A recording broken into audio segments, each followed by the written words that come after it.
Ang mahalaga lang naman is makita mo yung engine coolant temperature, which is ito yun, ECT.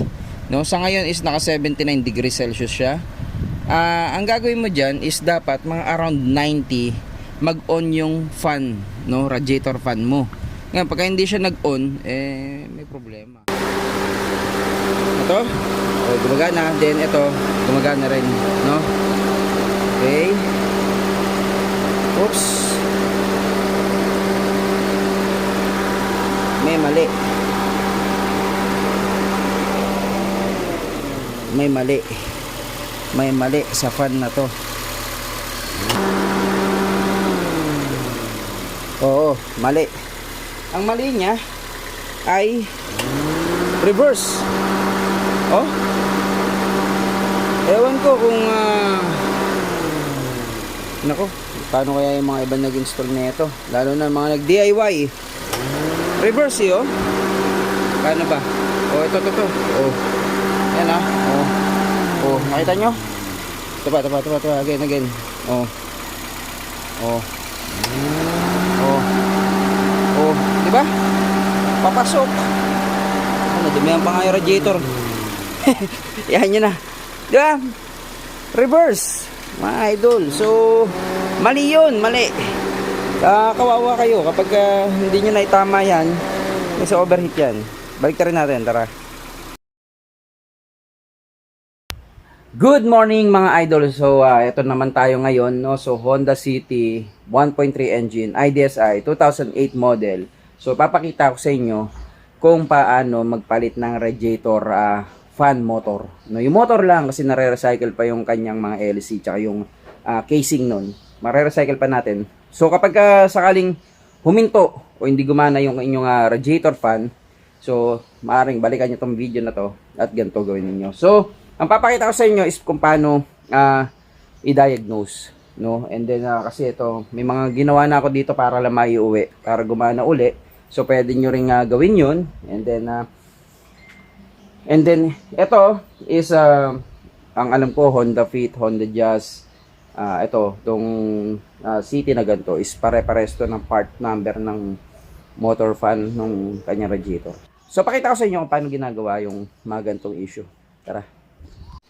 So, eto no mga idol. So, pakita ko lang sa inyo, no. Ito meron siyang main radiator fan. Ito yung radiator fan talaga. Yan, makita nyo medyo malaki yung motor niya compare dito, di ba? Ito is tumata yung parang auxiliary fan lang.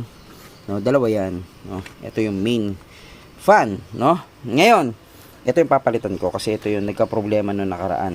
Ngayon, paano nga ba nalalaman kung may problema na yung radiator fan nito, no? So kapag kayo nagde-drive, syempre ganito yan. Puntahan natin yung kanyang panel, no, meter panel, ganito yan.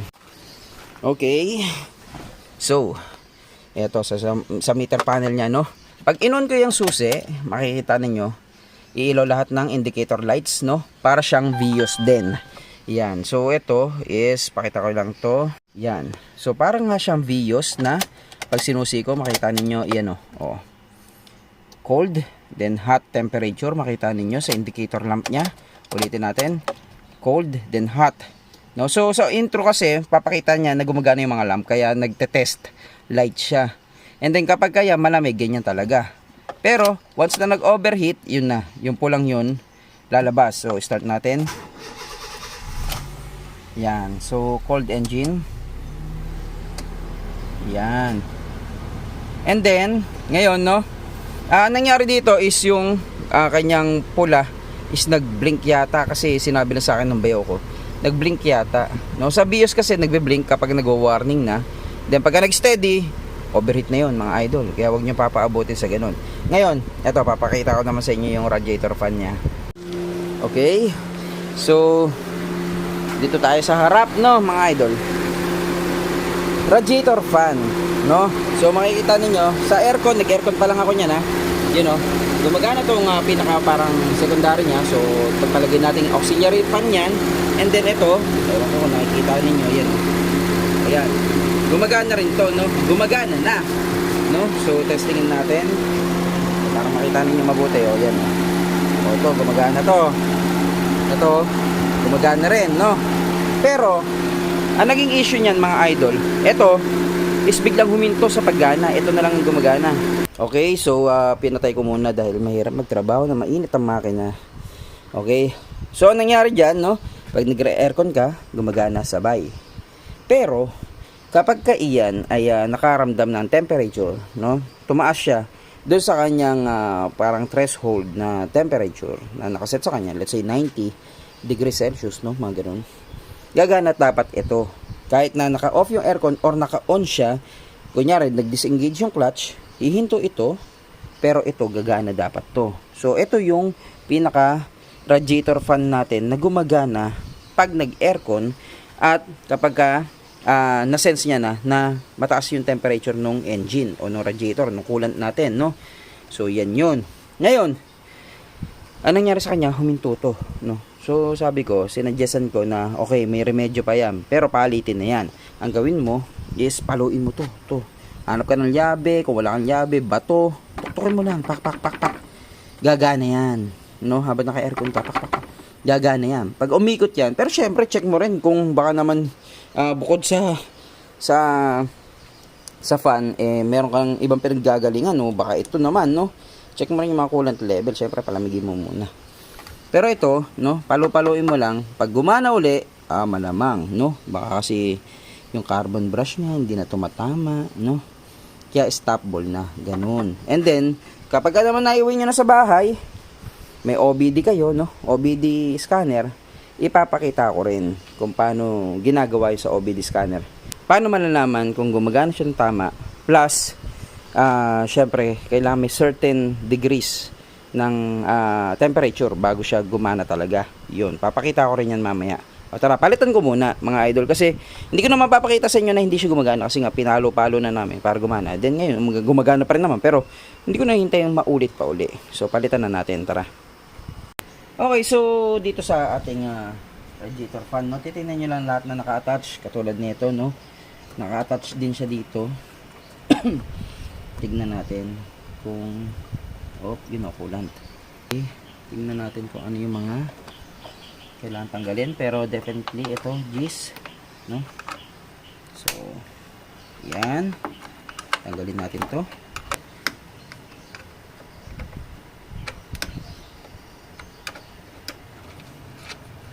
Huwag muna yan. Try ko muna tanggal itong lalagyan ng coolant. Try natin, baka mahuhugot na agad-agad. Okay. So ito, ayun, mahuhugot na agad-agad para hindi na magkalat. Okay, ito. So pipindutin mo lang dito, no. Yan. Pindot doon, then dito pindot din ng kanyang kable. Yun.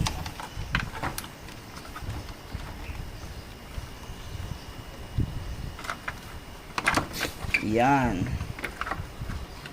Pahugot ka na.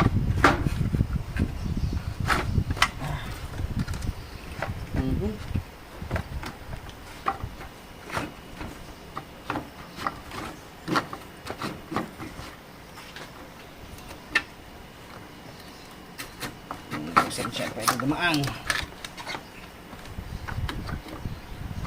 Yun. O, diba? Yun. Okay, so yung parts natin, ito, no, nabibili yan. Tignan nyo sa auto supply kung meron, or syempre sa akin is galing Lazada. Yan. 1,200 mga idol ang presyo niyan. Yun, Mitsuba di umano. Kala mo orig. Anyway, I don't know kung orig yan, bahala siya sa buhay niya. Basta siya, papalitan ko na dahil huwag na nating hintayin maulit. Yun nangyari. Okay. So, before mo nga pala luwagan yan, ano? Yan. So, mapakita mo. May konting ugong, hindi na masyadong rinig. Pero, hindi yun eh. Hindi pa rin, kumbaga hindi lang naman yung ugong ang basyan eh. Kung talagang ubos na yung carbon sa loob, o kung brushless man siya, basta siya nag-stop ball na, palitan na lang natin, no? Ito pala, luwagan ko to. Tanggalin ko muna tong fan. Okay. So 8 mm, no? Ito mga idol is left hand, no? Binasi ko lang dito ito, left hand. Ibig sabihin mga idol is baliktad siya. Yung clockwise, no? Hop, yan oh. Yung clockwise na ikot, clockwise papunta doon is paluwag. Hindi siya katulad ng ibang tornilyo na counterclockwise is paluwag. Ito, kumbaga, parang ang dating niyan, hihigpitan mo siya para lumuwag. Yan oh. Op, ito. This one, no? Ito, iba pala ito. Magkaiba sila, oh. Tamo, oh. Ito, counterclockwise ang luwag. No? Yung nabili ko is left hand. Hindi ko alam kung bakit. Oh.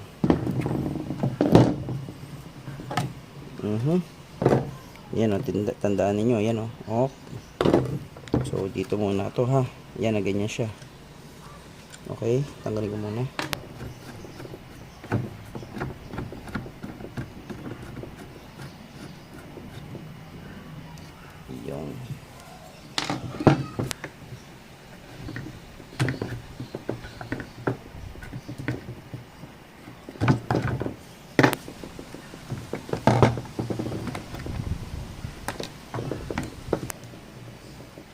Yung no? Pag ganun. Yan yung original pa to mga idol. Okay, itong bagong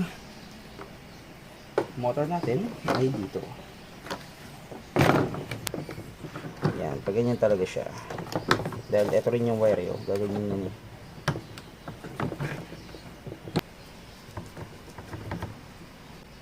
Okay, so syempre reverse order lang, no?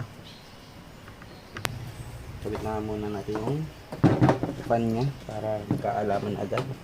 Ito pala, no? Meron siya kasamang ganito, no? Which is spacer rin na pang ganyan, eh, oh. Oh, pero pag tinignan ko siya is konti lang yung lumalabas na half moon sa kanya, oh. Then kapag ito naman sobrang laki. Baka sumayad naman, oh. Oh. Hanggang loob yan. Yun na ibabaon kasi mayroon hugutin. So sa akin, no? Kabit ko na lang itong luma. Mas mainam-inam pa to. Yan, oh. Oh. Oh, di ba? Try natin. Kapag nahigpitan na eh. Okay.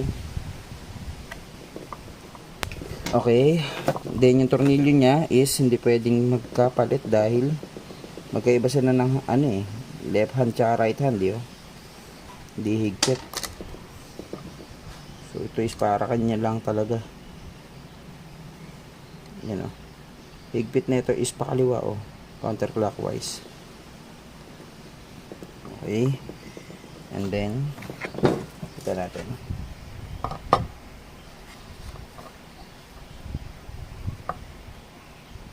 Yung yung okay, so yan o, na-install na natin. Okay na sana eh, no? Kaso ito, itong part na to baliktad, no? Kaya yan o, kinable tie ko na lang. Dapat pa ganyan yan eh. Wala, lumalabas pa ganyan siya, oh. Oh, ito yung motor eh. Oh, di ba? Dapat pa ganun. Wala. Pero okay lang. Oh, yan. Nilagyan ko na lang ng rubber para mag-vibrate man siya, hindi maingay. Okay. So, install. Okay,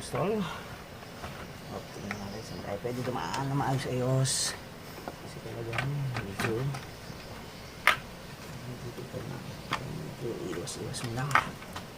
Dahil iwasan yung tumama sa radiator at baka mayupian. Yun. Usap-usap mo lang yung mga rubber. Hop. Yun. Okay. Yun. Yan. Then shoot nyo yung sa ilalim. Ayun, ewan ko makikita din yan. Kasi shoot nyo yan. Meron siyang shootan doon sa ilalim. Ayan, shoot siya doon. So ito check nyo mabuti dahil baka hindi nyo ma-shoot o hindi ba kayo mag-shoot. Ayan, shoot. Iyon, diba? I-shoot nyo yung parang ganito siya, nakashoot, ganun, no? Tornilyo. Isa. Then, ito yung reservoir. Yun. Isushoot nyo rin yung kanyang paa. Yun. Then, tornilyo. So, ganun lang kasimple mga idol. Ganun lang magpalit ng radiator fan na kayang-kaya nyo naman.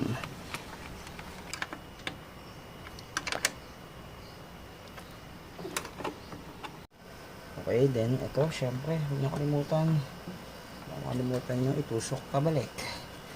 Tapos, syempre yung connection nya, no? Ito, yung connection is yun. O, diba? Ngayon, mga idol, no? Tetestingin natin yan. Pero, gagawin natin muna is testing ko ng aircon. Okay? So, sandali.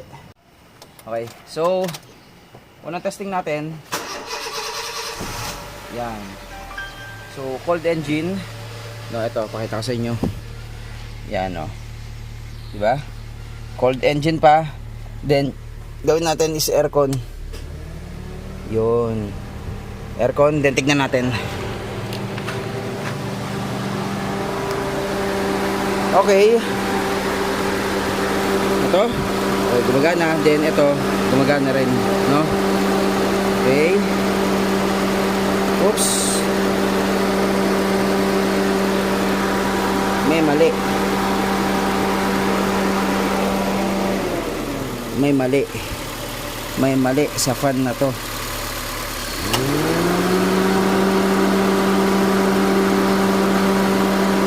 May mali.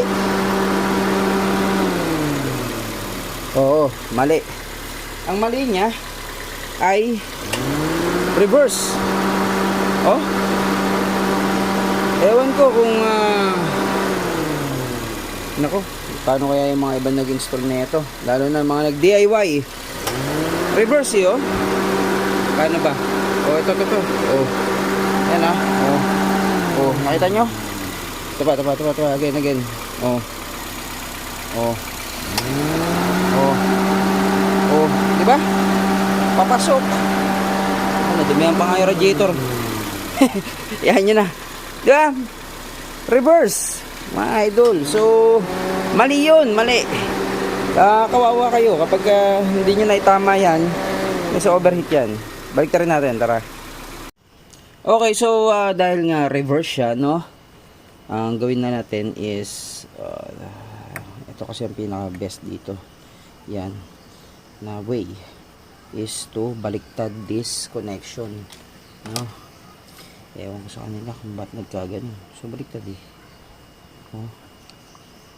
Yan dati siya nandito, no? Pagpapalitin lang natin yan. So ang pagtanggal sa kanya, try natin is ganun talaga.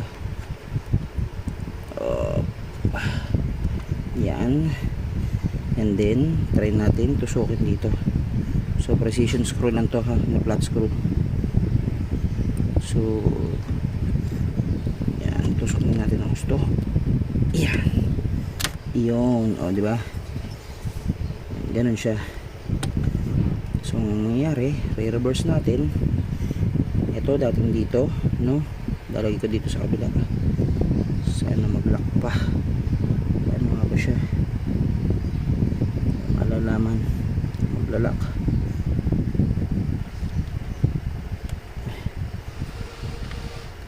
Yun, nag-lock naman. Then balik natin to seal. Yan. Ay, tama ba? Yan. Alam ko tama.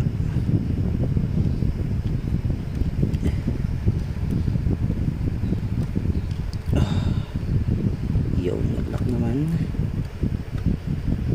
Yan. Then balik natin itong seal.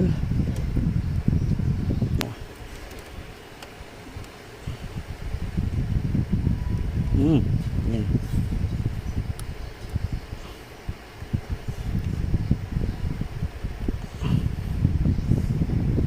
Di ba? Yan. Okay. So try natin. natin ha. Balik na natin to. Yan. At ito'y dito ulit. Yan. Oh. Tara. Ako, hirapan kayong makita pero tsagain nyo na lang. Ganun talaga. Alright. So, testing, no? Yan na. Yan ang tama. Overheat yan. O ito, dapat ganyan, no? O yan, hintayin natin mag-on kasi nag-automatic yung aircon eh. O, yan o, dapat pupunta dyan. Hindi yung, o, di ba? Papasok sa makina. O, ito. Hintayin natin, o yan o, pagkawala, o. O, di ba? Yan dapat, ito rin, o. O, o, o, di ba? O, pag wala, o, nag-off. O, buga. Ito rin, o, pabuga, o. O, diba? Ganun dapat. Yung, nako, kawawa nag-install nito pag hindi ito napanood tong video ngun to. Talaga naman. Ito, yung isang technique kung paano malalaman kung gumagana ng tama. Nahanap ko yung OBD. So,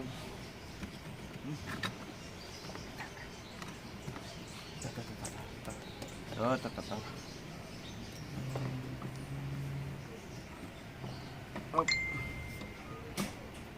Hook up. Yun. Oh. Ngayon, ito yung sinasabi ko, no? Kung meron kayo OBD, dito nyo talaga malalaman kung tama yung pagtakbo ng inyong radiator fan, no? So, may certain degrees kasi o init ng hangin bago siya tumakbo dapat.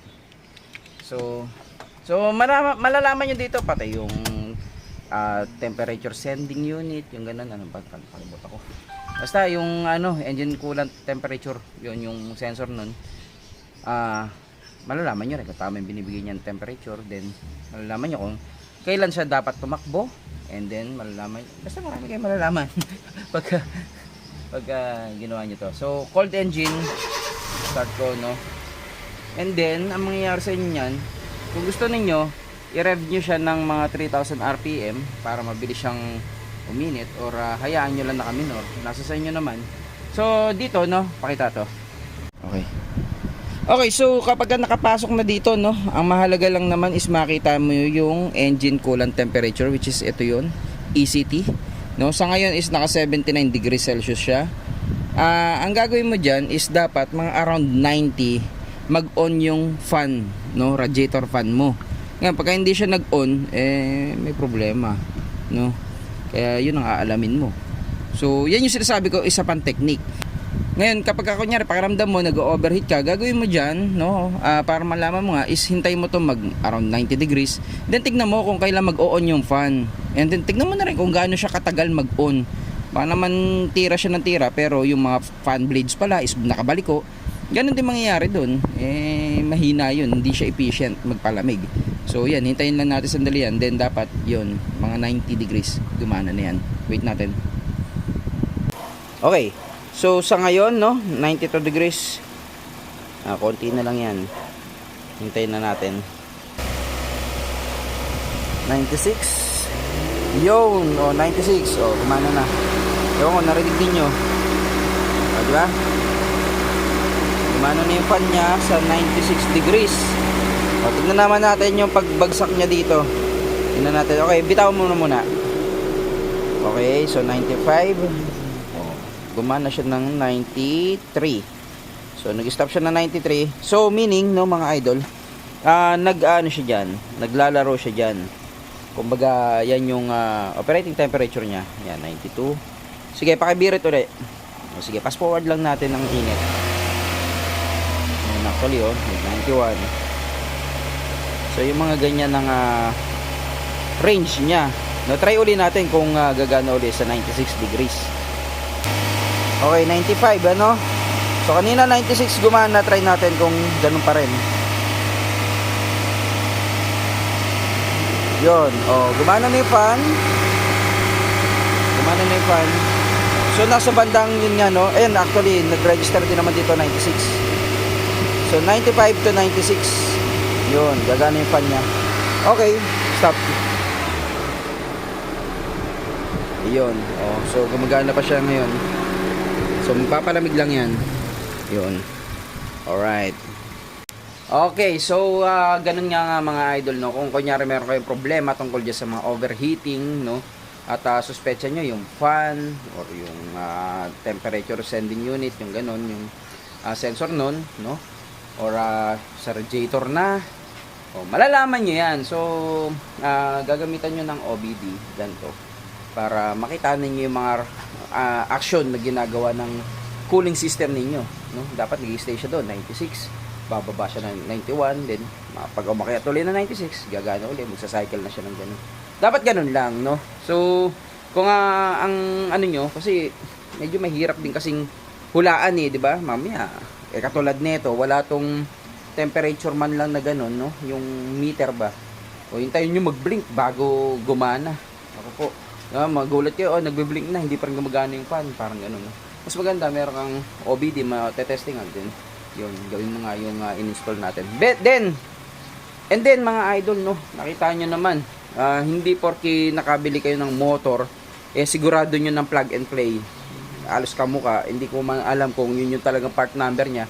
Baka kamukha lang, no. Huwag kayong papakampante. Testingin ninyo, no. Kapag kabaliktad yung katulad yun, no, baka kala ninyo, ang flow talaga ng hangin dapat is galing do sa may bumper niya paloob. Ganun, ano. Hindi yan yung isa papasok, isa palabas, walang ganun. Parehas ang papasok, no.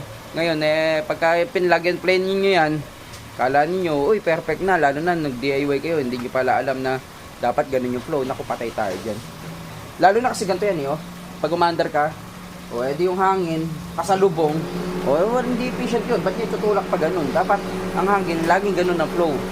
Pag umandar kayo, tsaka yan, yung ganyan na kayo, dapat ganun ang flow. Yun mga idol. So, yun lang po muna mga idol. Maraming salamat po.